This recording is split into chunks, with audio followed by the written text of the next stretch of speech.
Neste vídeo vamos falar sobre as três demonstrações financeiras: balanço, demonstração dos resultados e demonstração dos fluxos de caixa.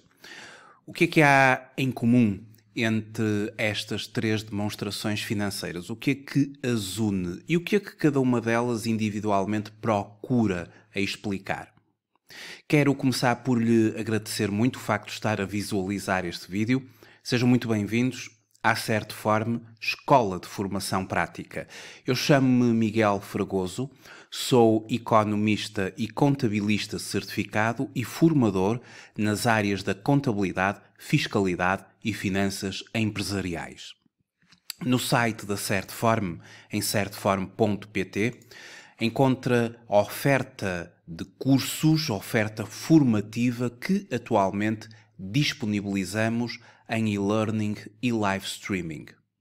No calendário de formações pode encontrar as datas de início dos vários cursos que desenvolvemos em live streaming ao longo do calendário, ao longo dos meses. Os nossos cursos são desenvolvidos em e-learning, live streaming, sendo que em e-learning pode iniciar o seu percurso formativo imediatamente após a sua inscrição. Sendo uma formação em e-learning, significa que vai fazer a sua formação através de uma plataforma de e-learning da Certform, disponível 24 horas por dia, 7 dias por semana. Ao fazer a sua inscrição, terá imediatamente acesso ao seu percurso formativo. Já em live streaming, os cursos têm uma data de início e, nessa data de início, num horário estipulado, vai fazer o seu curso de formação. Os nossos cursos são cursos fortemente práticos, muito orientados para as necessidades do mercado de trabalho, uma mais-valia para que possa enfrentar os desafios profissionais com uma preparação adequada. Vamos então falar sobre demonstrações financeiras. O balanço, a demonstração dos resultados e a demonstração dos fluxos de caixa. Bom, quando nós consultamos as contas de empresas, nós verificamos que as empresas apresentam um conjunto completo de demonstrações financeiras. As grandes empresas, as médias empresas, as empresas que obedecem às normas internacionais de contabilidade, elas apresentam 5 demonstrações financeiras. Hoje vamos falar particularmente do balanço, a demonstração da posição financeira, também a demonstração dos resultados da empresa, bem como a demonstração dos fluxos de caixa. O que é que há em comum entre estas três demonstrações financeiras? Em primeiro lugar, nós começamos a partir do balanço da empresa. No balanço de uma empresa, nós, e agora fazendo uma descrição de cada uma destas demonstrações financeiras, no balanço de uma empresa, nós encontramos o seu ativo. O ativo que se desdobra no chamado ativo não corrente, que é um ativo de médio e longo prazo, sabendo que o ativo é constituído pelos bens, pelos direitos da empresa. O ativo não corrente é aquele que vai para além de um ano, para além de 12 meses. Já o ativo corrente é um ativo de curto prazo, até um ano. No balanço da empresa verificamos que as rúbricas, os itens, eles vão aparecer por um grau crescente de liquidez. Liquidez, a capacidade que o ativo tem em transformar-se em dinheiro. Ou seja, ativos fixos tangíveis, máquinas, viaturas, edifícios, são muito mais difíceis de se converter em dinheiro do que propriamente caixa e depósitos bancários, que é o expoente máximo de liquidez, pelo que os itens vão aparecendo por um grau crescente de liquidez. Depois do ativo, nós temos o capital próprio da empresa, o seu capital social, as suas reservas, os seus resultados transitados, o resultado líquido do período em questão. Temos, seguidamente, o passivo, que é constituído pelo passivo não corrente, aquele passivo de médio e longo prazo, a dívida que nós vamos ter de enfrentar, mas só daqui por mais de 12 meses, e o passivo corrente, aquele passivo de curto prazo, a dívida que temos de enfrentar nos próximos dias, nos próximos meses, até 12 meses. No balanço figura a chamada equação fundamental do balanço. No balanço, o ativo é igual ao total do passivo mais o capital próprio. No balanço, a equação fundamental diz-me que o ativo, ou o total do ativo, será igual ao total do capital próprio mais o passivo. Temos a chamada equação fundamental do balanço. E o que nos diz a demonstração dos resultados de uma empresa?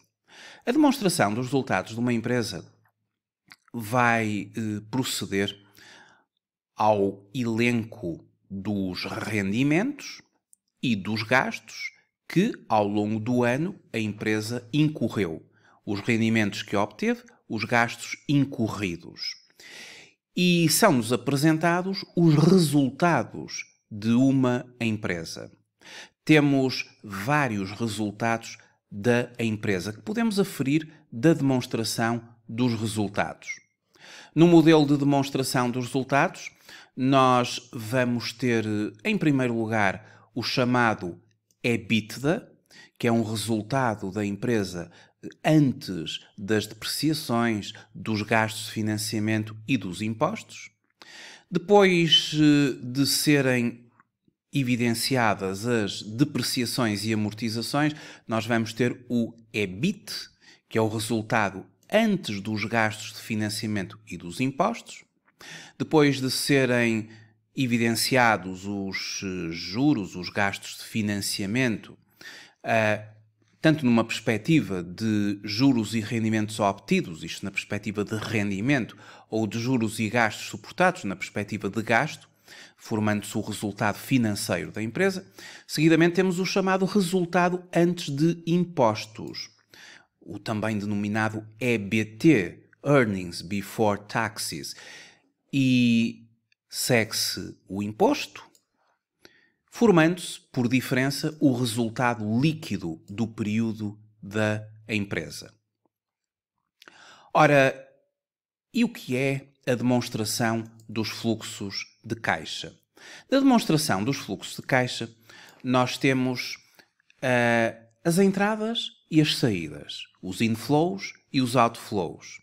Ou seja, pagamentos versus recebimentos, ou melhor dizendo, recebimentos versus pagamentos. A demonstração dos fluxos de caixa evidencia as atividades operacionais da empresa, através de recebimentos de clientes, de pagamentos a fornecedores, de pagamentos ao pessoal. E nesta primeira vertente, nós temos os fluxos de caixa gerados por estas operações.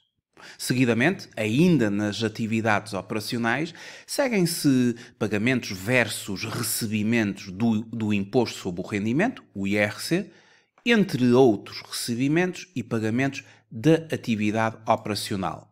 Nesta primeira linha, os fluxos das atividades operacionais. A soma algébrica de recebimentos positivo e de pagamentos com sinal negativo ou entre parênteses, gerando-se aqui a primeira grande linha dos fluxos de caixa operacionais e pretende-se que sejam fortemente positivos para que a atividade operacional faça face ao que daí vem. E o que daí vem serão as atividades de investimento.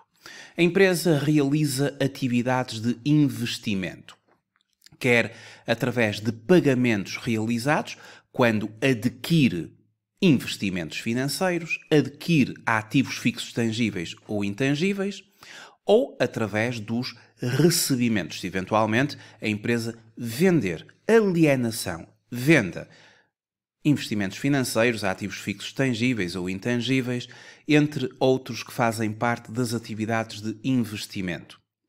O normal é que uma empresa, ao fazer investimento, ao investir, nesta área dos investimentos, realize mais pagamentos do que recebimentos.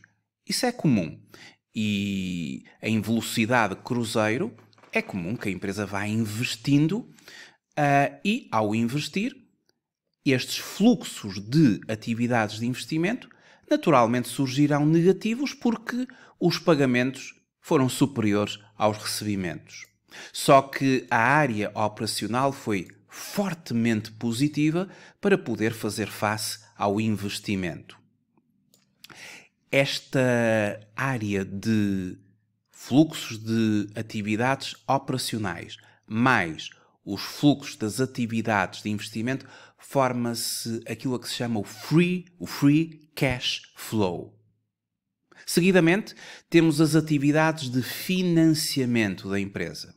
Representa recebimentos, pagamentos, respeitantes aos empréstimos obtidos. Se uma empresa obtém um empréstimo, no momento em que o obtém, o valor emprestado entra como um recebimento, mas depois é preciso pagar juros dos vários instrumentos de financiamento da empresa, é preciso pagar as amortizações do capital e aí teremos os pagamentos respeitantes aos financiamentos.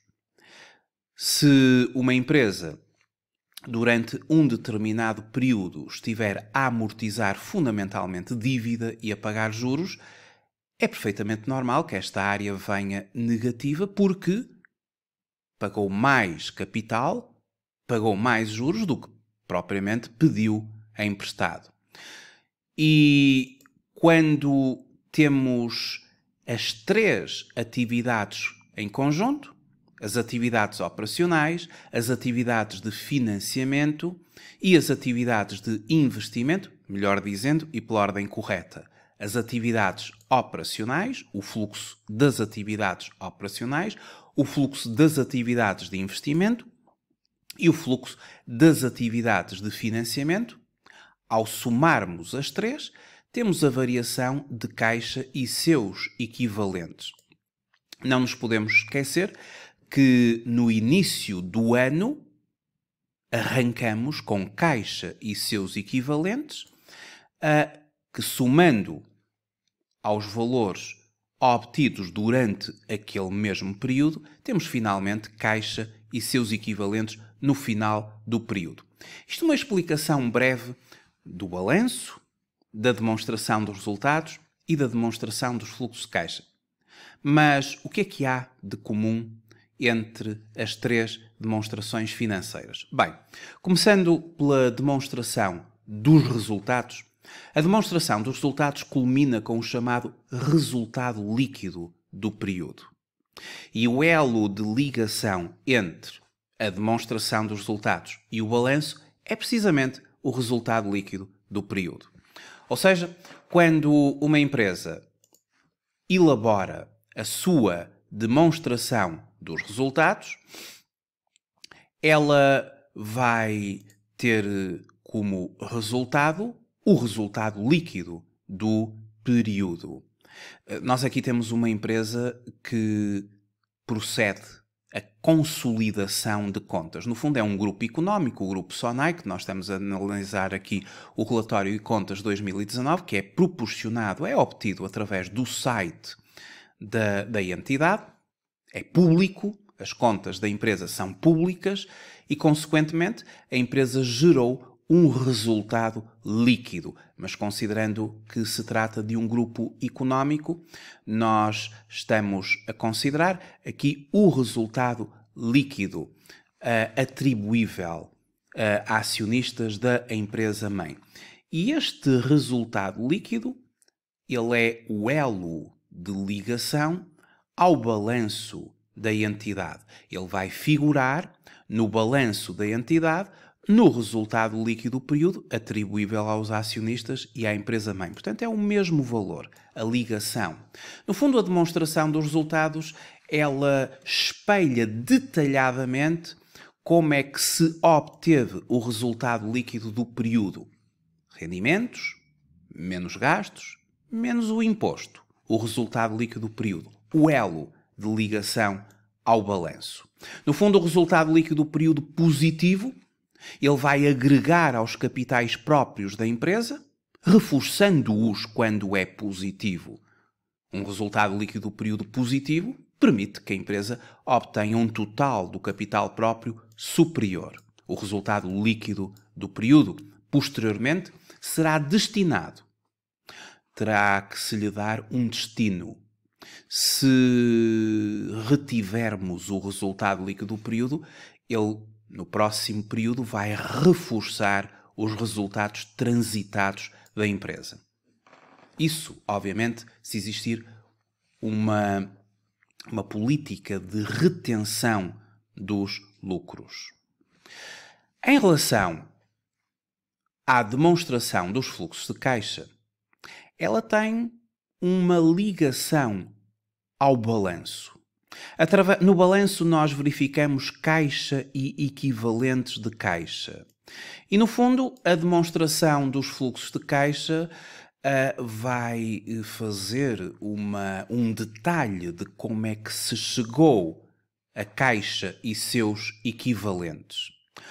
Fazendo aqui uma demonstração da relação entre as três demonstrações financeiras, no balanço nós temos o ativo, cuja equação fundamental do balanço nos diz que o ativo é igual ao passivo mais o capital próprio.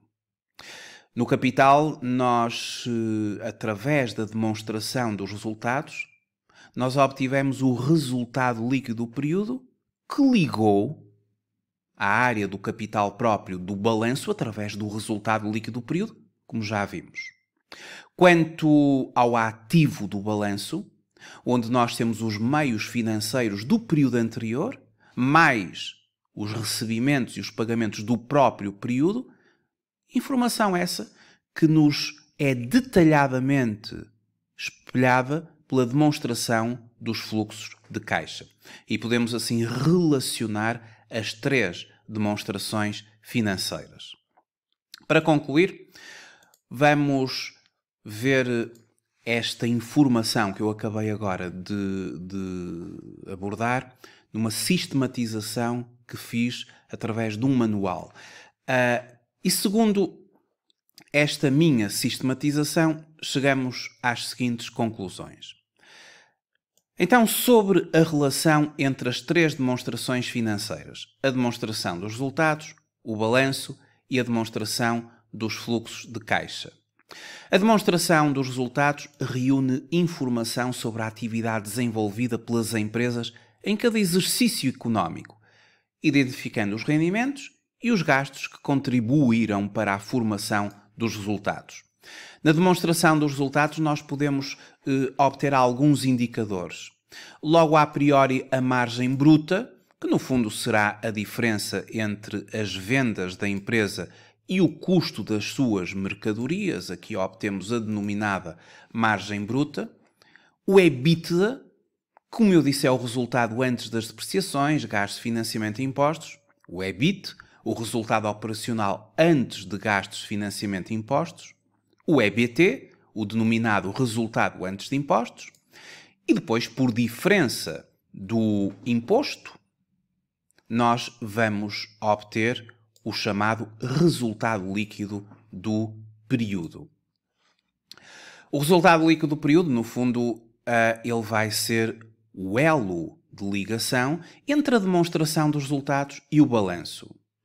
Ou seja, a demonstração dos resultados, ela traduz-se numa explicação detalhada da variação dos capitais próprios por efeito do resultado do período.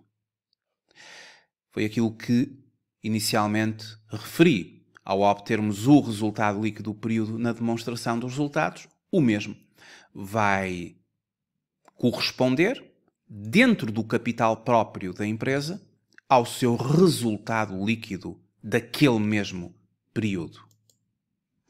Quando positivo, obviamente, reforçando o capital próprio. E havendo retenção de lucros, esse capital fica reforçado. No próximo período, o resultado líquido do período será afeto aos resultados transitados da entidade.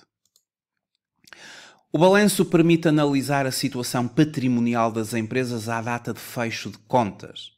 Na primeira parte do balanço, surgem as rúbricas do ativo, com uma divisão entre ativo não corrente e ativo corrente, grau crescente de liquidez. Na segunda parte surgem as rúbricas do capital próprio e, seguidamente, as rúbricas do passivo, também divididas entre passivo não corrente e passivo corrente. Passivo não corrente, passivo corrente. Mas aqui trata-se de um grau crescente de exigibilidade. Ou seja, exigibilidade tem a ver com o tempo. É mais exigível, tenho de pagar mais depressa. Então há um grau crescente de exigibilidade. O passivo não corrente, ele só é exigível daqui por mais de 12 meses. Já o passivo corrente é exigível até 12 meses e muitos das rúbricas são exigíveis nos próximos 20 dias, nomeadamente Estado e outros entes públicos, no passivo corrente. Em dezembro nós temos de pagar a Segurança Social até ao dia 20 de janeiro. Temos de pagar as retenções de IRS até ao dia 20 de janeiro, as de dezembro. O IVA a pagar tem de ser pago também, dependendo se é trimestral ou mensal, de dezembro, por exemplo, o mensal terá de ser pago até ao dia 20 do segundo mês seguinte.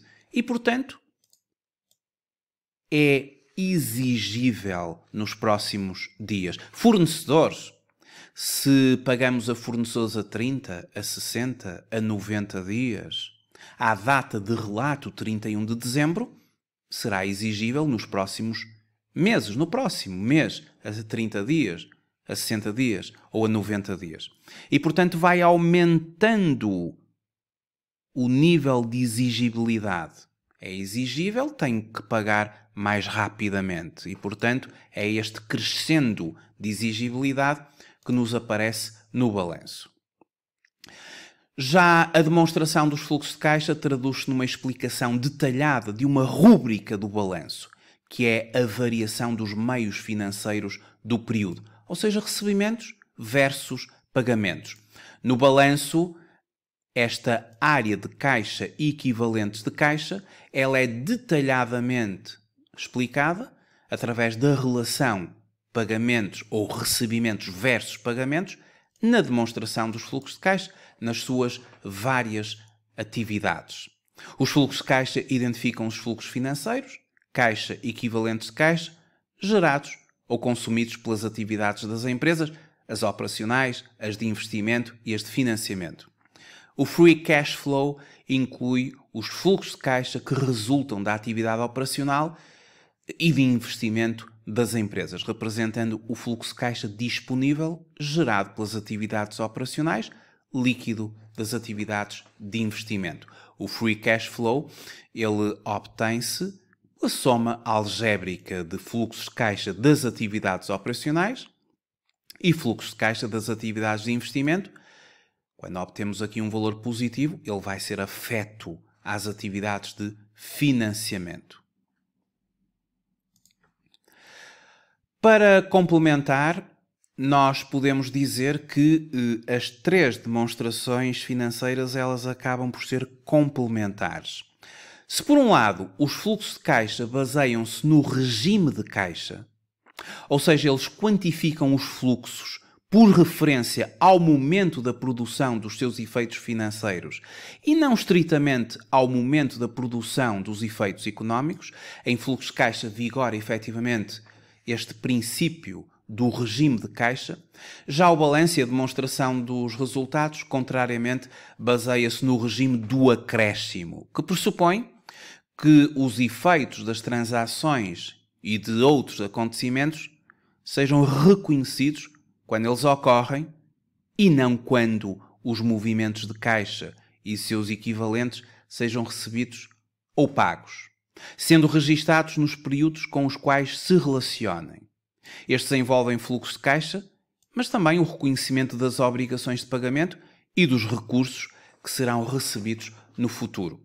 Isto significa que, quando na demonstração dos resultados, por exemplo, nós verificamos a existência de um resultado líquido do período positivo, ou seja, um lucro, não necessariamente significa que se traduza em dinheiro, em caixa. E para concluir, dou o seguinte exemplo. Vamos imaginar que uma empresa, em dezembro, realizou uma venda de 2 milhões de euros. Esta venda de 2 milhões de euros, através do regime do acréscimo, ela é imediatamente reconhecida na demonstração dos resultados e vai proporcionar um aumento do lucro da empresa, do seu resultado líquido do período. Aliás, das várias etapas do lucro, todos eles vêm acrescidos em função da componente deste volume de negócios. A empresa fez uma venda de 2 milhões de euros. Todos os seus resultados vêm aumentados. Mas o próprio balanço, através do resultado líquido do período, expressa esse mesmo valor, reforçando o capital próprio. No entanto, para esta venda de 2 milhões de euros que foi realizada em dezembro, a empresa concedeu ao seu cliente ou aos seus clientes 90 dias. Ou seja, aquele aumento do lucro, através da demonstração dos resultados, baseado no regime do acréscimo, não tem a respectiva correspondência no caixa e seus equivalentes, porque nós só vamos receber daqui por 90 dias. Ora, à data de relato, a 31 de dezembro do período, a demonstração dos resultados, o balanço expressa um resultado líquido fortemente positivo, mas nada foi recebido. Só vai ser recebido eventualmente daqui a 90 dias e se os clientes pagarem. E, portanto, a demonstração dos fluxos de caixa que expressa esta operação apenas quando, efetivamente, recebermos dos clientes. E se recebermos apenas daqui por 90 dias, só daqui por 90 dias, é que fluxos de caixa nas atividades operacionais virão os recebimentos de clientes. Isto é o regime de caixa, ele vai ser aqui reconhecido, mas efetivamente quando o recebimento for efetivamente considerado, ou seja, quando efetivamente recebermos dos nossos clientes. Vimos assim as principais relações entre o balanço, a demonstração dos resultados e a demonstração dos fluxos de caixa. Muito obrigado por ter assistido a este vídeo. Até uma próxima oportunidade. Até breve.